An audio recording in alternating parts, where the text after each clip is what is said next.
Yapma yeter. Çok kılsız Serdar. Yapma yeter.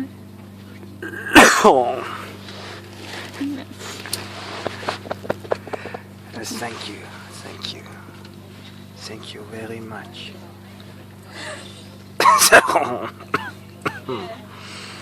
Kör. Yapma yeter Serdar. İnsanlar rahatsız ediyorsun. Uyumaya çalışıyorlar. Yeter. Tamam.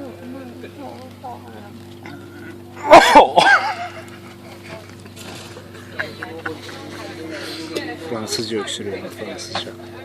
Ne olur yeter. Dinlemiyorum. Ne olur yeter. Yeter bak ayağım çok sinirlisin. Yapma ne olur. Yapma. Yapma. Ne olur yapma. Yapma. Kıl böyle.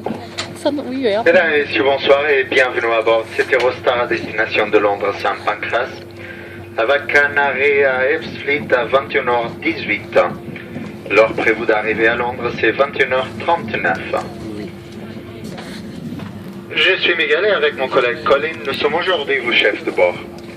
Nous allons passer dans le train, alors n'hésitez pas à nous poser vos questions concernant notre voyage ou vos correspondances.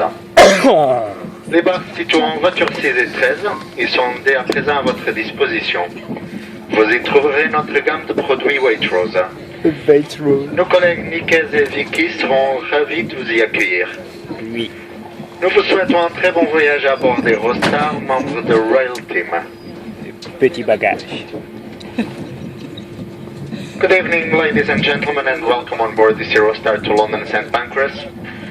We will be stopping at Ebbsfleet International at 21:18 local time, and the expected arrival time to London is 21:39.